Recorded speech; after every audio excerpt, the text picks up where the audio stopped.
নিজের চাইতে বেশি কখনো কাউকে ভালোবাসবেন না, কাউকে এমন ভাবে গুরুত্ব দিবেন না যে ও গুরুত্ব না দিলে আপনার কষ্ট লাগবে, ওকে না পেলে আপনি মারা যাবেন। দুনিয়ার একটা নিয়ম কি জানেন? আপনি যেটাকে বেশি লাই দিবেন সেই আপনাকে বেশি কষ্ট দিবে, যেটাকে আপনি পাওয়ার বেশি চেষ্টা করবেন সেটাই হাত থেকে দূরে সরে যাবে, যেটাকে বেশি আদর করবেন সেই বেশি বিপদ দিবে আপনাকে। যাকে আপনি গোলাপের মতো করে লালন পালন করে বড় করবেন দেখবেন সে আপনাকে বেশি কষ্ট দিয়ে চোখের মধ্যে পানি আনাবে। এটা দুনিয়ার নিয়ম। এটা কেন হয়? দুনিয়া বুঝাই দেয় তুই রবকে ছেড়ে দুনিয়ার পিছনে লাগলি কেন? তোকে তো রব বানালো, তুই রবের দিকে না যাবি, তুই সৃষ্টির দিকে কেন গেলি? তুই যে ভালোবাসা খুঁজছিস সেটা রবের কাছে ছাড়া নেই কোথাও সৃষ্টিতে।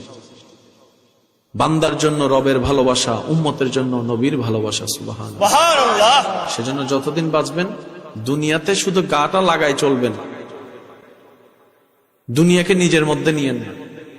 কারণ আপনি কান্না করলেও হায়াত চলে যাবে, হাসলেও হায়াত চলে যাবে। তো কান্না করে সময় নষ্ট করার কোনো দরকার।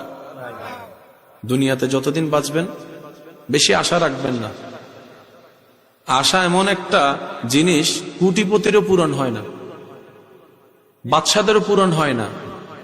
প্রয়োজন এমন জিনিস গরিবেরও পূরণ হয়ে যায়। আমরা অনেক সময় প্রয়োজন এবং আশার মধ্যে একটা